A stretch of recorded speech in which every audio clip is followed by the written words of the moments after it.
Really? Interesting. Yes, I do. Because, like, trust me, she outboxes a... Dude, she's small, but she knows Muay Thai, okay? Ooh. Her punches will make you use your insurance early. Yeah, that's the one. That's the one. I see. Yeah. So it's just not financially responsible to go up against the Kalia in the EXP lane, is what you're saying. Exactly. Man. If you want to be financially responsible, go to DHL. Don't fight against Kalia. Exactly.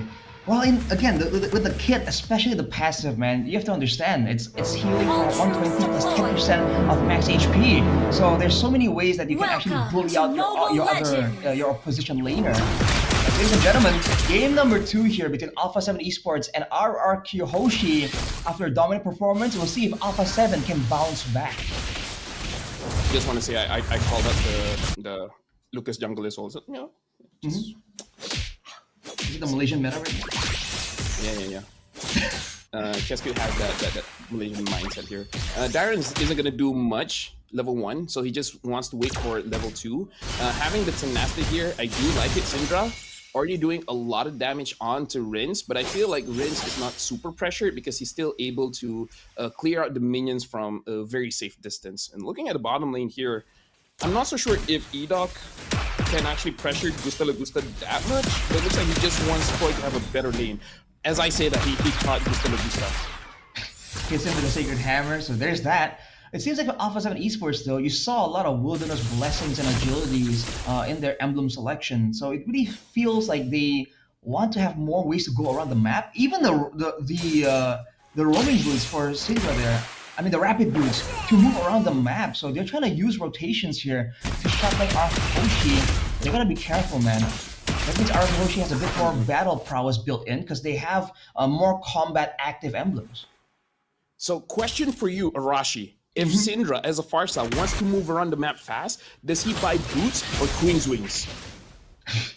Wait, I think logically speaking, if you're talking about outside the game, Queen's Wings would make sense, right? More wings, but no, she flies. She doesn't walk. She flies. You know, I'm just saying.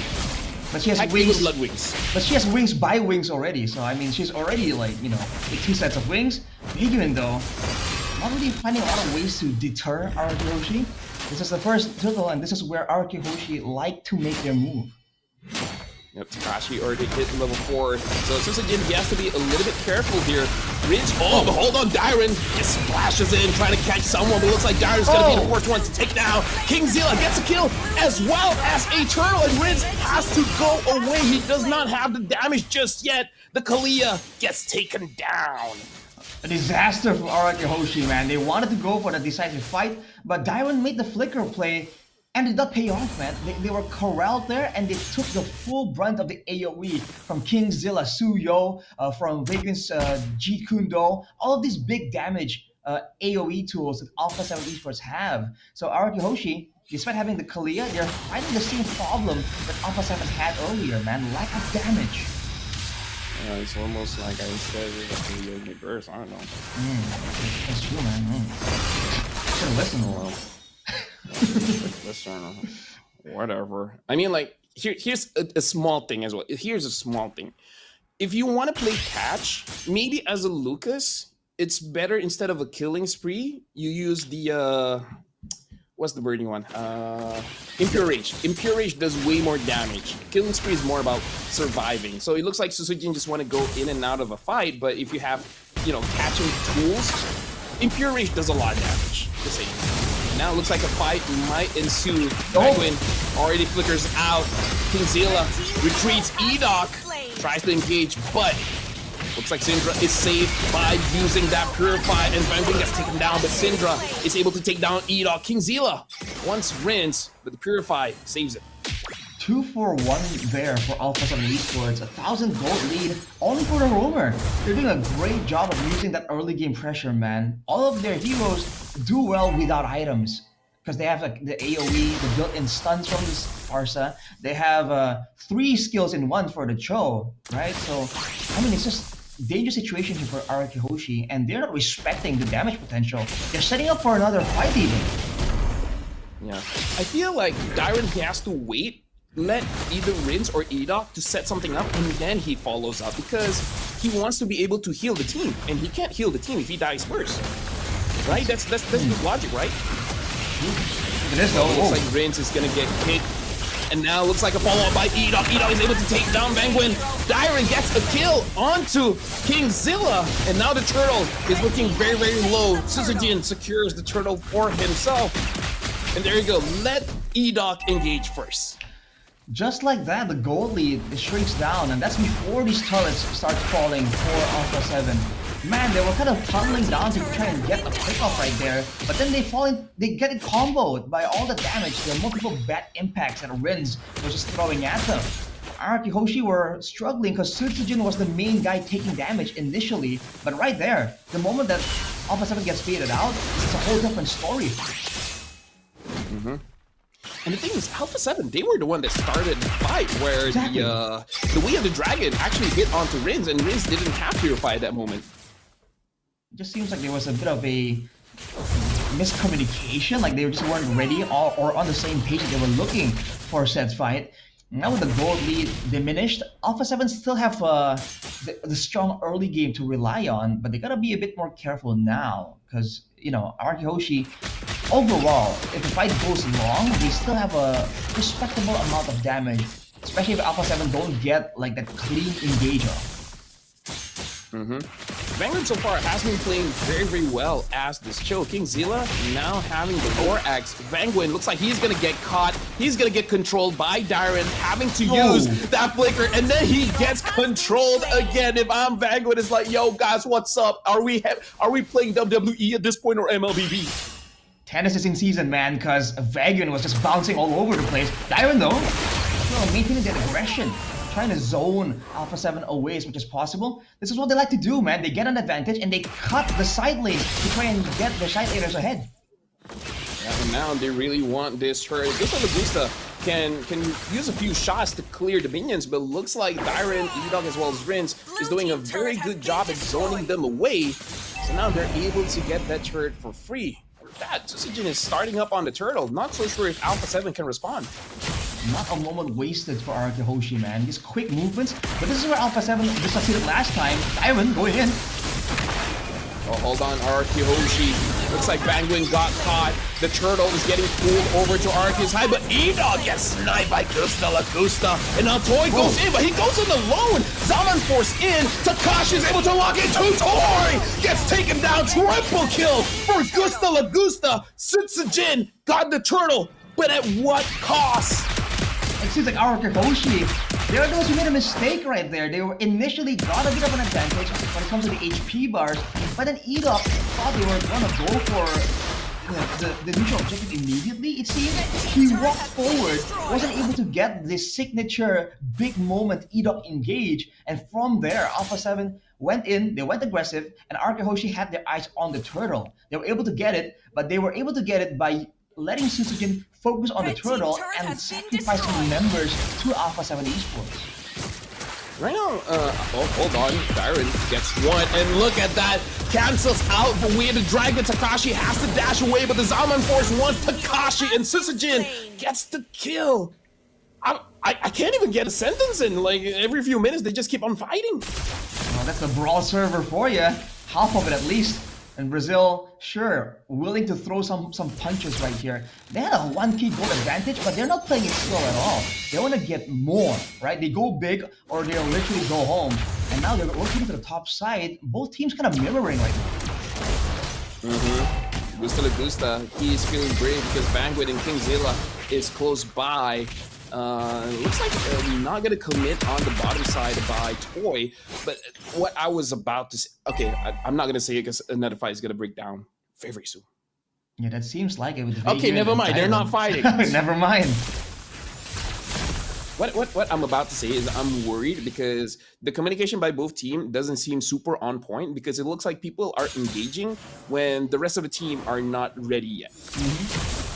Agreed, and right there, that was almost a similar situation. But both teams are now picking it a bit more slow, just because they know that in 5 seconds the Lord is available. And if you missed it, in the current patch, the Lord is just so much more dangerous here, these early Lords. So I think Alpha 7 Esports understand that as well. But look at this, man, RRQ. They're getting the prio in the lanes a lot faster here. They might just go and make a beeline for it. Oh yeah, Takashi, in my opinion, he has to make sure that no engage comes in just by punching them away, but there's so many ways the RQ Hoshi can engage, Rins can engage, E-Dog can engage, Bagwin finds one, put it by, he found Rins! And now Darren goes in, but for what? Your mid laner already died! He tried to go away with the Tsunami Slam flickering out. Why was Rins all alone there? I mean, I guess it's because he has the Purify, so he can't flicker out of a bad situation. That was unfortunate by RRQ. He thought that Alpha 7 would not, right? He was challenging them, like, come on, do it, you won't. Yeah, you won't. It turns out they did. Signature wins moment right there, but now Alpha 7 going for it, so RRQ to find something.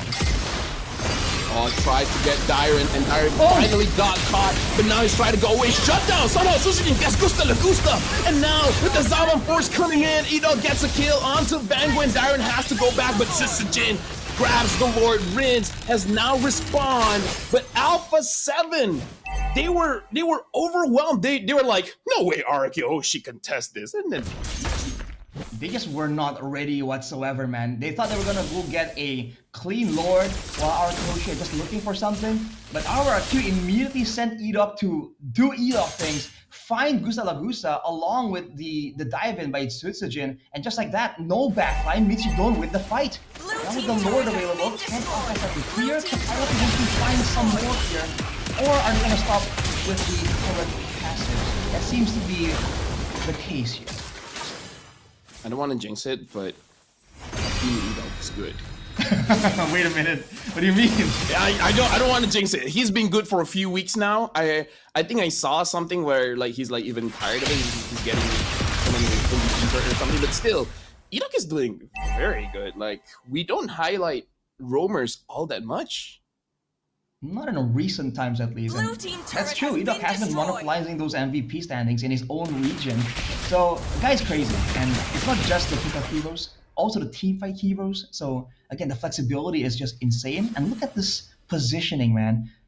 Again, never a moment wasted. He just waits around to try and get information, right? And if he finds something that's important, then the rest of the team immediately will move, and you're gonna see that. I can see the mind games. He's like, I'm a Tigro, I'll show my face, so the Alpha 7 thinks everyone is here. Cause no way, right? Tigro's gonna walk alone. I mean, maybe he will, but are you willing to try and take that risk to find out? He's waiting. I mean, like, look at this. Edog is actually far away, and everyone else is far away. So if they see 4 members, they don't know where Edog is. If they see Edog, they assume that they're close to Edog, and then they just, you know, flank from a different angle. So yeah, you were talking about the positioning here. I like that RRQ is playing for 1, but the 1 is actually the roamer? Question mark? I love the fact that he has. Look at this. Edog is the one that's in. Yeah, I think it's because he has the flicker, he has the Sacred Hammer as well, more mobility. So it looks risky, but it's somewhat calculated. As in, if Alpha 7 pick him off, RRQ can kind of cut them off on their own base and remove the defensive benefit that Syndra and Gusta La Gusta can get from that formation. 30 seconds to go, and still both teams waiting around. The top lane is where you have to keep your eyes on, because it seems like it's pushing in favor of Alpha 7. Like it's going to build up and push towards RRQ Hoshi's turret instead. They might want to deal with that before it becomes a big factor in the next take. Do you know, Rashi, that some teams, they actually know how to manipulate the wave to make it look like they're losing, but actually they're winning. I don't think RRQ Hoshi is doing it yet, but I have seen some teams setting up where they just time killing the current minions, just letting the card all by itself. So on the map, you see it's just 1 minion, but that minion takes a while to die. Oh, bad kick coming in from Vanguin. Edok is gonna... Oh, but Gusta's still able to secure the Lord. Jungle, who needs that? But now Dire wants to punish Vanguin, and Vanguin gets taken down. Oh. But at least they get the Lord, and Edok, for some reason, gets King Zilla. King Zilla, can he get away with this? Yes, he can. And Gusta La Gusta gets a kill onto Edok. Is this the throw that HOSHI is giving to Alpha 7? That was unfortunate, man. Alpha 7 with a great call to just immediately push the tempo, go for the Lord, and HOSHI were not expecting it. So both teams just out-expecting each other right now. Just like that, Alpha 7 has a chance. They have the Lord to use as a secondary frontliner. Kingzilla though, looking. Kingzilla opened the map, but that's a bad call. Kingzilla's gonna get punished now. Takashi, unfortunately, is locked in as well. Unstoppable by Sutsujin.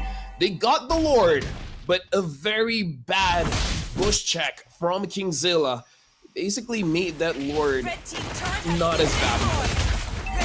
We get a lot of points on the side lanes too though, but Dylan 1v3? What is going on? Gusta Lagusta gets a free kill, and now Syndra even having that lightning truncheon, quite a lot of splash damage coming in. Rinse now having the Clock of Destiny, so in the team fights, if something goes wrong, he's able to survive at least one time. But now both teams, I don't know, Rashi, it does look like they're making small mistakes that really impact the game in a very large way. Yeah, and it seems like these mistakes aren't really like premeditated, or it's not like set up. It's not forced errors from the opposition. It's just them going for crazy risks. And that Skypiercer that we were kind of dissing earlier, 50 stacks right now, or 48, but close enough, man. Gusta Lagusta is getting a lot of these stacks into his arsenal, and that's a dangerous situation. On the other hand though, Rins with the Wishing Lantern, no lightning truncheon, so less bursty technically, but the front line is definitely gonna feel it. Yep, and he has around 250 stacks, which I feel like it's fine for 16 minutes. Decent. I feel like could be a little bit more than that, but I feel like it's okay. It's okay. It's okay. Yeah. So if HOSHI wants to get a decisive win, the benefit that they have is that the only real person with all these kills and all this advantage is Gusta Lagusta. So if they're able to find another moment like earlier where they can just immediately pick them off, then Alpha 7 Esports technically are at an even more severe goal disadvantage. It's just not visible right now because everything is stacked onto Gusta Lagusta. Exactly. It's just that either you kill him or he kills you. It's like it's it's simple. Yeah, I mean, at the end of the day, it just comes down to that. It seems like, and I think Gusta Lagusta recognizes it as well. Rose Gold for more sustain here, especially against all of this burst from RRQ HOSHI. But now again, it's the Lord situation, and for now at least, RRQ HOSHI has the wave set up. But Alpha 7 Esports are able to find good engages with the Badang and the Cho, so we'll have to see what is the move here. Look at his flank, bro. Like he sees Takashi, and they roughly know Gusta Lagusta is there. I don't think Alpha 7. Wait, are they gonna check it? Are they gonna check it? They're not gonna check it. They don't know. They don't know Edok is there. Oh boy. Be a big moment here. Biggie ran already with the conceal very early on. Won't have it for the next moment. I think Alpha 7 recognize that they don't see Edok and they're concerned where he could be. Oh, Gusta Lagusta. Oh no, they're going for Kingzilla, and Kingzilla gets taken down by Toy. The Lord is low. Sutsujin is able to get it for himself. And now, looks like Bangwin is going to be the next to fall. RRQ HOSHI playing mind games with Edok. Bro, like, I mean, what can you do there? RRQ HOSHI, all they have to do is play reactively. It seems like the call initially is to get Gusta Lagusta, but he's far in the back. Hard to follow up against. He has a Purify as well. And then immediately they saw Kingzilla and they're like, you know what? We're playing for the Lord here. Let's take out the jungler. And immediately the Shout out to whole Iron. team Iron was just the one that caught pivots. Exactly, man. They just pivot perfectly. Edok was making a pass straight for Gusta Lagusta, and he just drifts straight into Kingzilla. Dyron just looks at Edok's eyes and he's like, I'm the roamer now. I'm the engager. I'm the alpha and the omega. That's why it's just so good to have like great synergy between your EXP lane and your roamer, right? And I mean, RRQ is no exception. Now with the Lord, can he go for at least 10? They have great sieging. Right now, Alpha 7, they're doing quite a good job defending. But look at that. Toy had to use the Zaman Force just to escape. Edok is very low, but he does have the immortality. Takashi tried to find a good angle for a fist crack, but it's like RRQ HOSHI is not going to take the bait. So that's the middle base tower taken out. So Alpha 7 actually doing a great job just making sure that even if they lose, they kind of do damage control. With the 2 side turrets still up, there's still a great chance for them to kind of contest and find ways to kind of match RRQ HOSHI again. And they've already seen this EDOC flank, hidden EDOC strategy once already, so it will be harder to catch them with the same maneuver twice. Looks like a kick. Oh, will be going on to Dyron, but Vanguard is taking way more damage. And it off flags, but the kill goes over to Toy. And now Syzygy got caught by the fist break, but Takashi got caught by the Sanguine Claw. Fist crack just to survive. But look at Syzygy. He's diving in. Not enough damage. Enough engages. And now they got a kill out of Gusta. And Syzygy survives barely because of the immortality. And now Takashi, Syndra, as well as Takashi, they're trying to protect the base. The wave comes in. It looks like RRQ HOSHI Toy wants to force it with the Zaman Force. It looks like Alpha 7 is able to defend. Well, RRQ are sticking around though. Even Suzuki went for the Sky Guardian helmet to try and get some more HP, to try and stick around for this base tower take. But Alpha 7 has too much clear.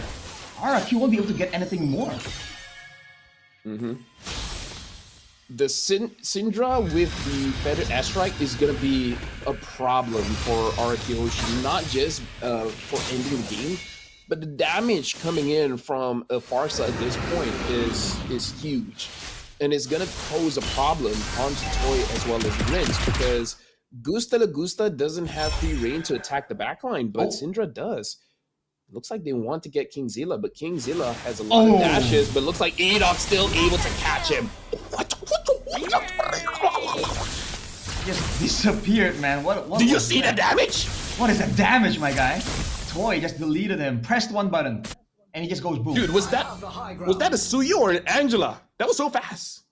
It made the Suyo look super squishy there, and the timing is just perfect there. I think Alpha 7, all this time, they've been getting a small window to kind of manipulate the waves before the Lord, and RRQ HOSHI just punished that. They were lying in wait, waiting for someone to walk up right there. And at this point in time, at 20 minutes, anyone who walks up is still going to be a value takeoff for RRQ HOSHI. If they get the Farsa, that's the Feathered Airstrike out of the picture. If they get Gusta La Gusta, it's the main damage dealer. If they get the jungle, that's a retry advantage. If they get Takashi or Vaguian even, that's just the front line and engage potential from Alpha 7 just deleted, just denied.